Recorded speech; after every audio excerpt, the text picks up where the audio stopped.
함께 찬송가 304장 함께 찬양합니다.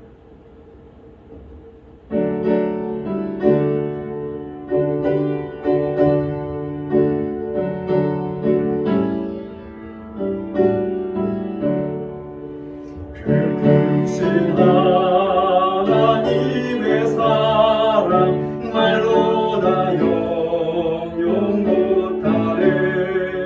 저 높고 높은 별을 넘어 이 낮고 낮은 땅 위에 죄망한 영혼 구하려 그 아들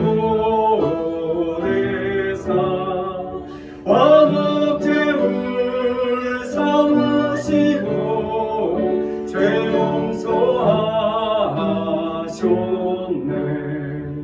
하나님 크신 사랑은 측량다 못하네. 영원히 변치 않는 사랑 성도여 찬양하세. 괴로운 시절 지나가고 땅 위에 영화세 할 때 주 믿지 않던 영혼들은 큰 소리 외쳐 울어도 주 믿는 성도들에게 큰 사랑 베푸사 우리의 죄 사했으니 그 은혜 있을까. 하나님 크신 사랑은 측량다 못하네. 영원히 변치 않는 사랑 성도여 찬양하세. 하늘을 두 마리 삼고 바다를 먹물 삼아도 안 없는 하나님의 사랑 다 위로 갈 수 없겠네. 하나님의 크신 사랑 그 어찌 낫을까. 저 하늘 높이 쌓아도 채우지 못하니. 하나님 크신 사랑은 측량다 못하네. 영원히 변치 않는 사랑 성도여 찬양하세. 아멘. 하나님의 말씀은 신명기 8장 11절에서 20절 말씀입니다. 신명기 8장입니다. 신명기 8장 11절에서 20절 말씀 다 함께 한 목소리로 합독합니다. 시작. 내가 오늘 내게 명하는 여호와의 명령과 법도와 규례를 지키지 아니하고 내 하나님 여호와를 잊어버리지 않도록 삼갈지어다.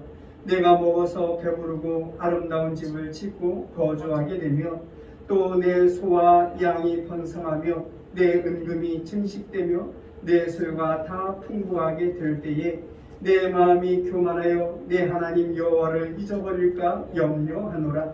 여호와는 너를 애굽 땅 종 되었던 집에서 이끌어내시고 너를 인도하여 그 광야하고 위험한 광야 곧 불뱀과 전갈이 있고 물이 없는 건조한 땅을 지나게 하셨으며 또 너를 위하여 단단한 바석에서 물을 내셨으며 내 조상들도 알지 못하던 만나를 광야에서 내게 먹이셨나니 이는 다 너를 낮추시며 너를 시험하사 마침내 내게 복을 주려 하심이었느니라. 그러나 내가 마음에 이르기를 내 능력과 내 손의 힘으로 내가 이 재물을 얻었다 말할 것이라. 내 하나님 여호와를 기억하라.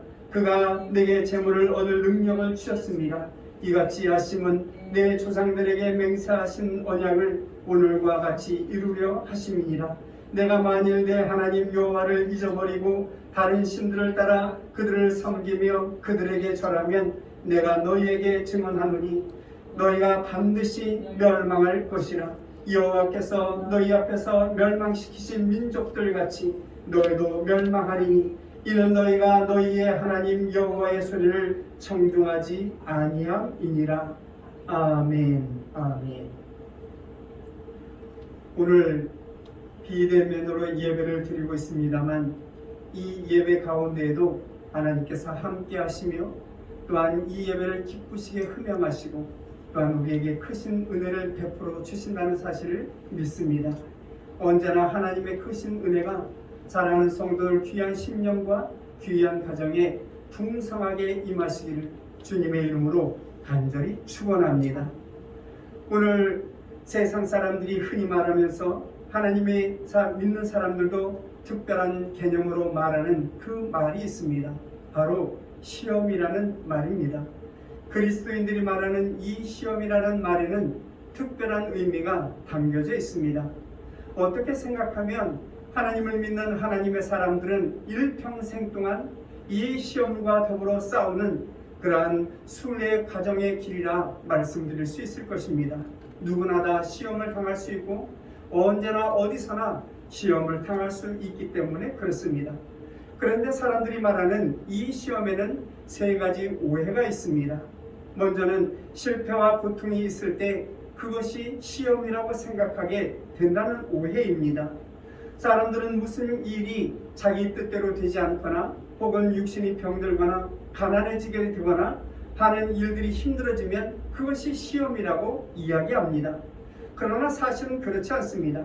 오히려 병들었을 때보다 건강할 때, 물질이 없을 때보다 물질이 풍성할 때, 그리고 실패했을 때보다 성공했을 때, 가정이나 사업에 어려움이 있을 때보다 가정이 평안해지고 사업이 형통해질 때 그런 경우가 시험에 빠질 위험이 있다고 말씀하고 있는 것입니다.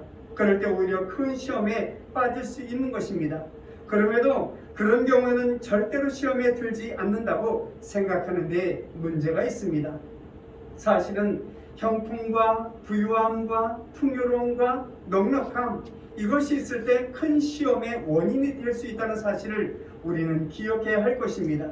그래서 오늘 본문 12절 13절 말씀을 보시면 내가 먹어서 배부르고 아름다운 집을 짓고 거주하게 되며 또 내 소와 양이 번성하며 내 은금이 증식되며 내 소유가 다 풍부하게 될 때에 내 마음이 교만하여 내 하나님 여호와를 잊어버릴까 염려하노라 라고 말씀하고 있는 것입니다. 우리의 삶 가운데 성공이 있고 형통함이 있고 부유함이 있을 때 시험에 들지 않도록 주의하라고 말씀하고 있는 귀한 말씀입니다. 그리고 시험에는 두 번째 오해가 상대방 때문에 혹은 타인 때문에 내가 시험을 당하고 있다고 생각하는 것입니다. 지금 내가 당하고 있는 그 시험의 원인이 내가 아닌 다른 사람 혹은 내가 아닌 이 환경 때문이라고 생각하는 것입니다. 그래서 정치가 시험거리가 되고 경제가 시험거리가 되고 또한 이웃이나 가족이 시험거리가 되고 친구가 시험거리가 되게 되는 것입니다.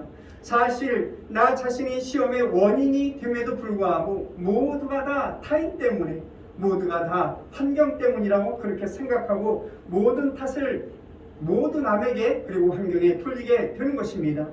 야고보서 1장 14절 말씀을 보시면 오직 각 사람이 시험을 받는 것은 자기 욕심에 끌려 미혹됨이니 라고 말씀하고 있는 것을 보게 됩니다. 여러분, 시험은 나 자신으로부터 시작되는 것입니다. 그런데 우리는 그것을 모두 남의 탓으로 돌려버리고 또한 환경 탓으로 돌려버리고 모두 상대관계에 돌려버리고 있는 것을 보게 됩니다. 이것이 큰 문제입니다. 그리고 시험에 대한 세 번째 오해는 나는 지금 시험을 당하고 있다 라고 생각하고 있는 것입니다. 이런 생각 때문에 가족을 원망하고 친구를 원망하게 되는 것입니다. 뿐만 아니라 하나님을 원망하게 되는 것입니다. 내가 시험의 원인이라고 생각하는 사람은 아무도 없습니다. 모두가 다 자기가 피해자라고 그렇게 생각하며 살아가고 있습니다. 시험을 당하면서 자기가 가해자라고 생각하는 사람은 찾아보기 드뭅니다. 부부 사이에도 그렇습니다. 당신 때문에 실패하게 되었고 당신 때문에 내가 이 모양이 되었어, 그렇게 원망하는 사람은 쉽게 찾아볼 수 있습니다. 그러나 여러분, 나 때문에 당신이 고생이 많소, 미안하오, 이렇게 말하는 사람은 찾아보기 드물다는 것입니다. 여러분, 우리는 분명히 알아야 합니다. 모든 시험의 가해자는 바로 나입니다. 내가 시험을 당하고 있는 것이 아니라 내가 남에게 시험거리를 던져주고 있는 것입니다. 내가 지금 많은 사람들을 시험에 빠뜨리고 있는 것입니다. 다른 사람으로 인하여 내가 불행한 것이 아니라 내가 많은 사람들에게 불행을 제공해주고 있는 것입니다.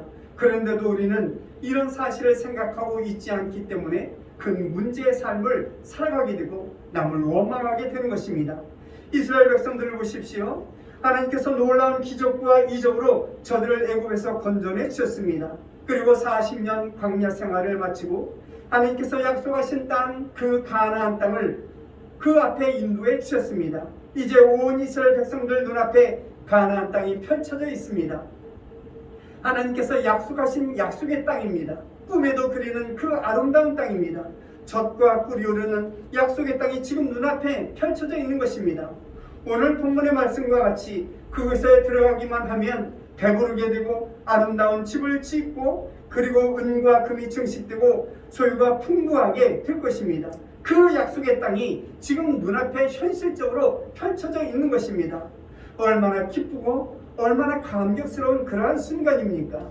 그러나 여러분, 하나님께서 새로운 세계 그 형통함과 풍요로움을 말씀하시면서 동시에 그 땅에 들어가게 되면 시험에 빠지지 않도록 주의하라, 조심하라 말씀하고 있는 것을 보게 되죠. 하나님께서 왜 그들을 향하여 그런 경고의 말씀을 하셨습니까? 그 아름다운 땅에 입성하면 하나님의 놀라운 축복이 임하게 되는데 왜 경계하라 그렇게 말씀하고 있는 것입니까? 그 이유가 무엇입니까? 그 이유는 새로운 세상을 만남으로 일어날 그러한 새로운 변화 때문에 그렇습니다.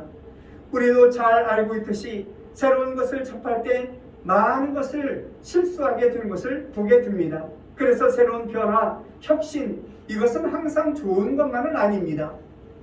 나쁜 쪽으로 얼마든지 발전할 가능성이 있기 때문에 그렇습니다. 새로운 삶의 방식에 언제나 무서운 함정이 있다는 사실을 우리는 기억해야 할 것입니다. 그래서 하나님께서는 이 새로운 변화 속에 무서운 시험이 있을 것이라고, 그래서 경계하고 조심하라고 말씀하고 있는 것입니다. 그리고 두 번째로는 자기 만족함에 빠져들고 거기에 도취하기 쉽기 때문에 그렇습니다. 이 정도면 만족하다, 이 정도면 충분하다, 이 정도면 됐다. 여러분, 이것이 얼마나 무서운 것인지 모른다는 것입니다. 만족과 행복, 이것이 좋은 것만은 아니라는 것입니다. 만족한 생활에 젖어들게 되면 여러분 기도 생활이 멈춰지게 되고 예배 생활이 멈춰지게 되고 그리고 말씀과 묵상과 경건의 훈련이 멈춰지기 때문에 그렇습니다. 그래서 마침내 하나님의 은혜를 망각하게 되고 그리고 향락에 빠진 삶을 살아가게 되는 것입니다. 그리고 하나님 나라에 대한 소망이 희미해지게 됩니다. 이처럼 형통함과 풍요로움과 부유함이 우리의 영적 감각을 무디게 한다는 사실을 우리는 기억해야 할 것입니다. 그리고 세 번째로 교만 때문에 하나님께서 경고하셨습니다. 오늘 본문 17절 말씀을 보시면 그러나 내가 마음에 이르기를 내 능력과 내 손의 힘으로 내가 이 재물을 얻었다 말할 것이라 라고 말씀하고 있습니다. 풍요롭고 넉넉하고 부유할 때 여러분 교만해지기가 쉽다는 그런 말씀입니다. 교만은 하나님을 대적하는 엄청난 죄입니다. 그래서 성경은 하나님께서 교만한 자를 물리치신다고 단호하게 말씀하고 있는 것을 볼 수 있습니다. 바로 왕이 그랬고 사네립이 그랬고 느부갓네살 왕이 그랬습니다. 그리고 신약에 이르러서는 헤롯 왕이 그랬고 제사장들이 그랬고 바리새인들이 그랬습니다. 이처럼 교만이라는 것은 참으로 무서운 죄임을 우리는 깨달아야 할 것입니다. 그리고 네 번째로 하나님께서 이스라엘에게 경고하시는 그 까닭은 우상 때문에 그렇습니다. 오늘 보면 19절 말씀을 보시면 내가 만일 내 하나님 여호와를 잊어버리고 다른 신들을 따라 그들을 섬기며 그들에게 절하면 내가 너희에게 증거하노니 너희가 반드시 망할 것이라 이렇게 말씀하고 있는 것을 보게 됩니다. 우리의 삶이 풍요로워서 그 풍요로운 삶에 만족하고 교만해지게 된다면 여러분 하나님이 없는 생활을 하게 됩니다. 하나님이 안기셔도 넉넉히 이 부유한 삶을 누릴 수 있다고 생각하게 되는 것입니다. 그래서 하나님께서 우리의 이 심령 안에서 떠나게 된다면 그 빈자리에 우상이 들어와 앉게 되는 것입니다. 그래서 어느 사이가 우상을 섬기게 되고 혹은 무신는 자로 살아가게 되는 것입니다. 여러분 인류의 역사를 한번 생각해 보시기 바랍니다. 이상하게도 풍요롭고 넉넉하고 부유할 때 어느 민족이든 다 타락의 길로 들어섰던 것을 볼 수 있습니다. 모두가 다 하나님을 떠났습니다. 도대체 하나님께서 우리에게 해주신 것이 무엇이냐고 그렇게 아우성쳤던 것을 볼 수 있습니다. 지금 이 시대도 그렇습니다. 배부르고 넉넉하고 풍요로운 이 여유 있는 사회에 가보면 교회가 텅 비어 있는 것을 볼 수 있습니다. 잘 사는 사람, 잘 사는 사회에 가보면 하나님을 잊어버리고 하나님을 망각한 삶을 살아가는 것을 쉽게 찾아볼 수 있다는 것입니다. 그래서 무신론자, 우상 숭배자가 되어서 마침내 하나님의 큰 심판을 받게 되는 것입니다. 그런가 하면 여러분 반대로 역경 속에서 인류의 역사가 발전해 온 것 또한 볼 수 있습니다. 역경 속에서 영적으로 갈급해하고 하나님의 은혜를 진실하게 그렇게 사모하고 하나님 앞에서 온전하고 겸손한 삶을 살아가게 되는 것입니다. 그러므로 물질적으로 풍요로울 때 사는 것이 좀 넉넉해졌을 때 오히려 그때가 경계해야 할 시간임을 말씀하고 있는 것입니다. 사랑하는 성도 여러분, 하나님께서 부어주시는 은혜가 크다고 생각하십니까? 하나님께서 내려주시는 그 신령한 은총이 너무나도 크다고 생각하십니까? 그렇다면 감사의 제단을 쌓고 매일매일 하나님 앞에 감사의 찬양과 감사의 고백과 감사의 영광을 돌리시는 참 하나님의 사람들이 되시기를 주님의 이름으로 간절히 축원합니다. 그래서 하나님께서 내려주시는 그 신령하고 아름다운 은혜와 그 축복을 더욱더 풍성하게 받아 누리시는 예인의 모든 권속들이 되시기를 주님의 이름으로 간절히 축원합니다. 오늘 본문의 말씀을 보시면 하나님의 의와 하나님의 역사에 대하여 크게 네 가지로 말씀하고 있는 것을 볼 수 있습니다. 먼저는 애굽에서 건져주셔서 노예의 삶에서 이제 자유인의 삶을 살게 해주셨다는 것이죠. 그리고 두 번째로는 40년의 긴 광야 생활을 하였지만 늘 하나님께서 지키시고 늘 하나님께서 동행해 주시고 은혜를 베풀어 주시며 인도해 주셨다는 그 역사가 기록되어져 있습니다. 그리고 세 번째로는 목말라 하는 이 이스라엘 백성들에게 그 반석을 깨뜨려서 생수를 먹이시는 그 역사가 오늘 본문에 기록되어져 있고, 네 번째로는 하늘에서 만나를 내려 주심으로 인하여 이스라엘 백성들이 굶주리지 아니하고 늘 배부른 그 삶을 살았음, 그 역사를 말씀하고 있는 것을 보게 됩니다. 이 네 가지 모두가 하나님께서 하신 일이십니다. 그런데 우리가 기억해야 할 것은 하나님께서 하신 이 일에는 각각 특징이 있다는 것입니다. 첫 번째 특징은 모두가 다 하나님의 기적이라는 것입니다. 그렇습니다.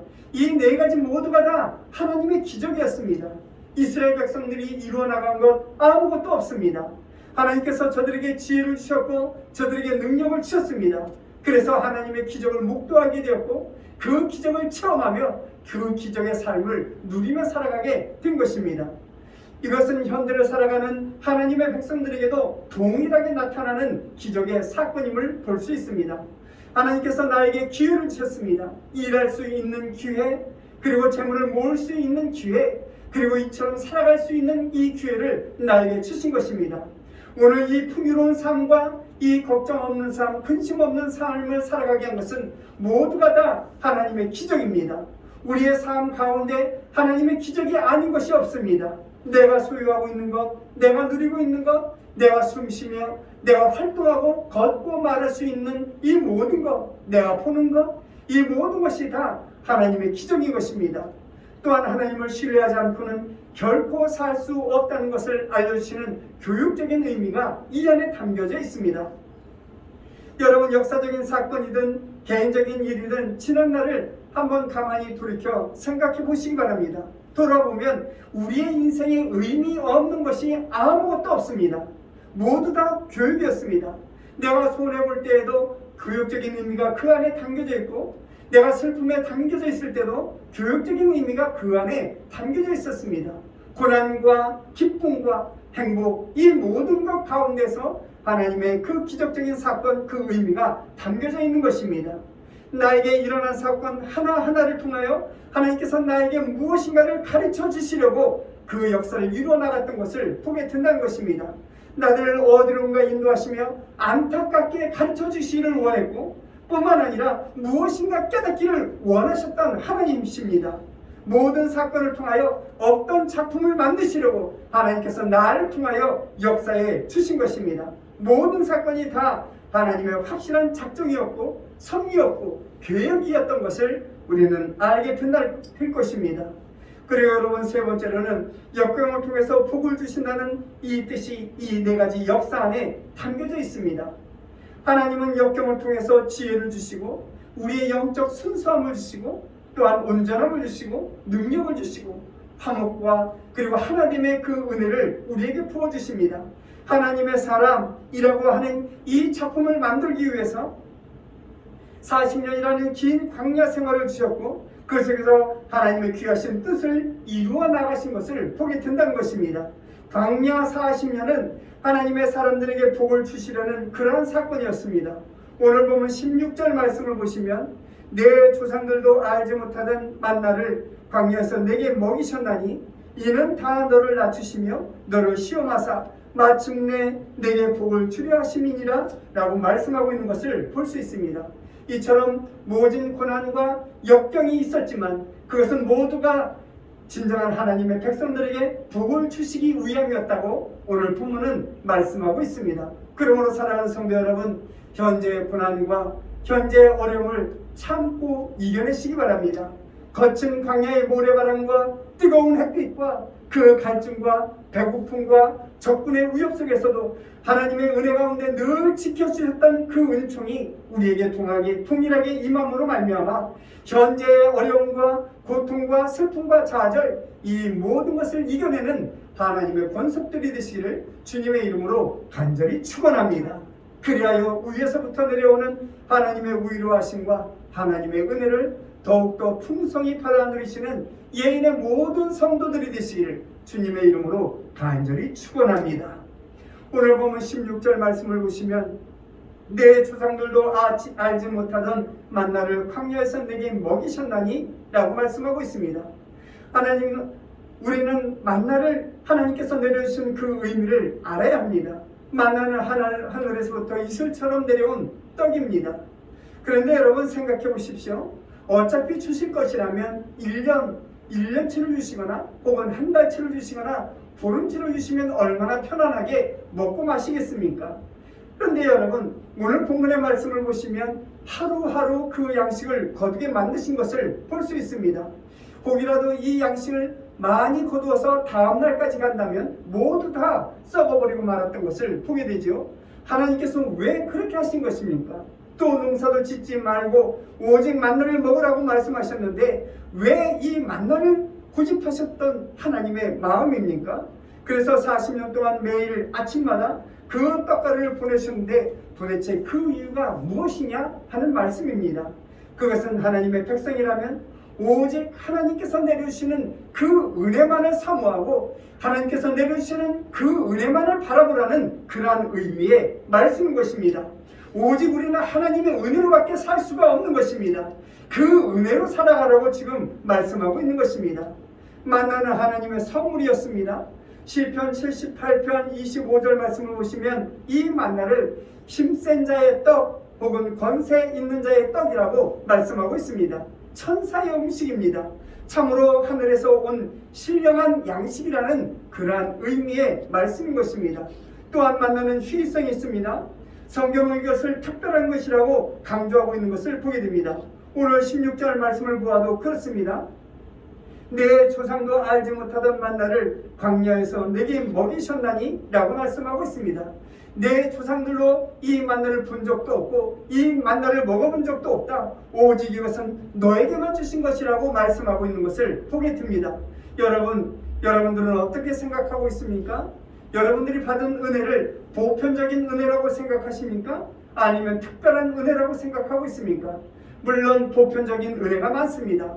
다른 사람들이 받는 은혜, 그 은혜를 나도 받은 것입니다. 그러나 좀 더 깊이 생각해보면 그렇지 않습니다. 내가 받은 그 은혜는 아주 특별한 은혜입니다. 다른 사람들한테 없는 은혜를 나에게 주신 것입니다.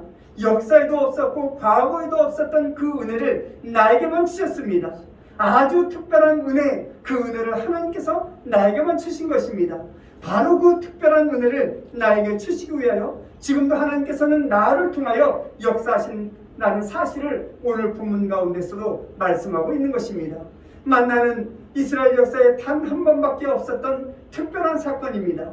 하늘로부터 내려와서 광야에서 배식하고 광야에서 급식하는 놀라운 역사의 사건입니다. 하나님께서는 그 사건을 통해서 우리가 믿는 그 하나님이 우리를 돌보시는 것과 또한 우리에게 필요한 것을 매일매일 제공해 주시고 공급해 주신다는 사실을 오늘 본문에서 말씀하고 있는 것입니다. 그래서 날마다 하나님을 신뢰하며 겸손한 자로 하나님 앞에 나아가는 하나님의 사람들이 되어야 하는 것입니다. 여러분, 하나님께서 일용할 양식을 주신 그 이유가 무엇입니까? 왜 이틀에 한 번도 아니고 사흘에 한 번도 아니고 매일 아침마다 그 양식을 거두러 나가야만 했습니까?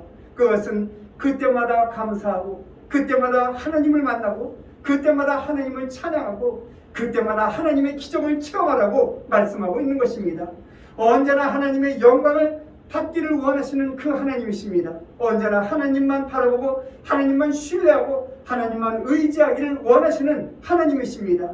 그 만나를 통하여 날마다 하나님을 만나고 날마다 하나님을 찬송하고 날마다 하나님의 기적을 맛보라고 오늘 본문은 말씀하고 있고 또한 하나님께서 원하시는 바를 오늘 본문에 기록하고 있는 것입니다. 그러므로 매일매일 베풀어 주시는 하나님의 은혜를 기억하고 그분을 찬양하고 그분을 신뢰하고 오직 그분께만 감사와 찬양과 영광을 돌리는 하나님의 사람들이 되시기를 주님의 이름으로 간절히 축원합니다. 그래서 매일매일 베풀어 주시는 이 만나의 축복을 매일매일 누리며 맛보며 체험하며 살아가는 하나님의 권속들 예인의 모든 성도들이 되시기를 주님의 이름으로 간절히 축원합니다. 또한 현재에 감사하는 하나님의 백성들이 되기를 원하셨습니다. 우리는 현재적인 감사가 필요합니다. 과거도 중요하지만 현재적으로 우리의 삶 가운데 매일매일 감사함으로 영광 돌리는 하나님의 사람이 되어야 하는 것입니다. 현재의 은혜를 부인하는 사람은 과거의 은혜도 부인할 수밖에 없습니다. 미래의 소망까지도 부인하게 되는 것입니다. 그러므로 현재가 중요합니다. 언제나 오늘 주신 그 은혜에 대하여 감사해야 합니다. 그래서 오늘 주님을 찬양하고 오늘 주님께 영광 돌리고 오늘 주님 앞에서 겸손한 주의 백성들이 되어야 하는 것입니다. 은혜를 깨닫고 겸손한 사람에게만 은혜를 주시기 때문에 우리는 언제나 겸손하게 하나님 앞에 나아가는 겸손한 주의 백성들이 되어야 합니다. 교만한 사람에게는 아무것도 은혜가 되지 않습니다. 은혜는 소유에 있지 않습니다. 은혜는 깨달음에 있습니다. 그 깨달음은 곧 겸손에서 나오게 되는 것입니다. 겸손한 사람만이 하나님께서 주신 그 은혜가 얼마나 큰지 그 은혜의 가치를 알게 되는 것입니다. 그리고 그 은혜를 누리게 되며 그 은혜에 대하여 기뻐하게 되는 것입니다. 그래서 하나님께서는 겸손한 자에게 은혜를 베풀어 주신다고 말씀하고 있습니다. 겸손한 사람만이 은혜를 받고 그 크신 은혜를 간직하게 되고 그 크신 은혜 가운데 행복과 그리고 그 즐거움을 누리게 맛보게 되는 것입니다. 여러분, 현재의 내 삶과 내 처지와 내 환경과 또한 내 이런 모든 모습들이 정말로 만족하고 좋다고 여겨지고 또한 좋게 생각하고 있습니까? 비록 빈곤하다 할지라도 비록 건강이 좋지 않다 할지라도 비록 근심 가운데 있다 할지라도 하나님 정말 감사합니다. 이대로 하나님의 은혜가 참으로 넘쳐납니다. 나는 지금 너무나 행복합니다. 이런 고백을 드리고 있습니까? 이렇게 간증하는 사람만이 이 시험을 이길 수 있게 되고, 이렇게 간증하는 사람만이 모든 고난과 역경을 이겨나가는 참 하나님의 사람이 되게 되는 것입니다. 감사하는 사람에게는 마귀도 손을 대지 못합니다. 감사하는 사람은 늘 승리의 삶을 살아갈 수 있게 되는 것입니다. 감사만이 항상 은혜가 넘치는 삶을 우리에게 제공해 주시는 것입니다. 우리가 잊지 말아야 할 것은, 그리고 이 약속을 믿어야 할 것은, 저 앞에 가나안의 약속, 그 귀한 약속을 믿고 나아갈 때 소망 중에 모든 문제를 해결해 나가며 모든 시험을 이겨나갈 수 있기 때문을 우리는 기억해야 할 것입니다. 그 약속을 믿을 때 진정한 승리의 사람이 되는 것입니다. 사랑하는 성도 여러분, 오늘 본문에서 하나님께서는 우리에게 만나를 주신 그 이유를 말씀하고 있습니다. 그 이유는 먼저 하나님의 은혜를 더 부어주시려고 이러한 만나를 주셨다고 말씀하고 있습니다. 또한 우리를 겸손한 하나님의 사람으로 만들기 위하여 만나를 주셨다고 말씀하고 있습니다. 그래야 마침내 더 큰 축복을 주시기 위함이라고 오늘 본문은 말씀하고 있습니다. 그러므로 여러분, 오늘 나에게 주시는 하나님의 은혜를 기억하시기 바랍니다. 그 풍성함이 얼마나 큰지를 매일매일 우리 입술로 고백하며 살아가는 하나님의 사람들이 되시기를 바랍니다. 나에게 내려주시는 이 하루하루의 일용할 양식과 그 크신 은혜, 그것이 얼마나 큰지 기억하고 매일매일 감사의 찬양을 드리는 하나님의 사람들이 되어야 하겠습니다. 나에게 주시는 만나, 나에게 베풀어 주시는 하루하루의 풍성한 양식, 그것이 은혜가 되고 겸손이 되고 축복이 되고 마침내는 18절 말씀과 같이 재물을 얻는 능력이 되어서 우리의 삶 가운데 부유한 삶을 살아가게 되고 우리의 삶 가운데 모든 시험과 역경을 이겨나가는 근원이 되고 마침내 우리의 삶을 통하여 하나님의 영광을 높이 드러내 보이는 하나님의 권속이 되게 될 것입니다. 만나를 주신 그 이유를 기억함으로 하루하루 삶 가운데 감사의 찬양과 감사의 영광을 누리는 하나님의 권속들이 되심으로 매일매일 공급하시는 하나님의 기름진 축복과 그 은혜를 풍성히 받아 누리시는 예인의 모든 성도들이 되시기를 주님의 이름으로 간절히 축원합니다. 기도하십니다. 하나님, 진실로 하나님의 은혜를 감사드립니다. 우리를 겸손한 하나님의 사람으로 만들어주시고 겸손한 자에게 베풀어 주시는 하나님의 은혜와 그 은총과 기름진 축복을 베풀어 주시니 참으로 감사함을 드립니다. 우리가 천국에 이르기까지 매일매일 베풀어 주시는 만나의 축복을 기억하게 하여 주옵시고 오직 하나님께만 영광 돌리게 하여 주옵시고 또한 겸손한 삶을 살게 하여 주시어 우리의 삶을 통하여 하나님의 기적과 이적을 온 세상 사람들이 목도하는 은혜가 있게 하여 주옵소서. 우리의 삶을 통하여 하나님의 영광을 높이 드리는 복된 삶, 축복의 삶을 살아갈 수 있도록 은혜 위에 은혜를 더하여 주옵소서. 모든 것 주님께 의탁합니다. 감사드리옵고 예수님의 이름으로 기도드렸사옵나이다. 아멘. 지금은 교회의 머리가 되시는 예수 그리스도의 크신 은혜와 하나님 아버지의 극진하신 사랑하심과 성령님의 감화와 감동, 교통 충만하심이 매일매일 베풀어 주시는 일용할 양식의 의미를 알고 매일매일 감사의 제단을 쌓아 오직 하나님께만 감사와 찬양과 영광을 돌림으로 그분께서 베풀어 주시는 신령한 은혜와 신령한 축복을 이 땅에 살아가는 동안 풍성하게 받아 누리리라 다짐하고 결단하는 사랑하는 성도들의 귀한 심령 위에와 저들의 가정과 직장과 사업장과 일터 위에 이 나라와 이 민족 위에 이제로부터 영원토록 함께 계실지어다. 아멘. 아멘.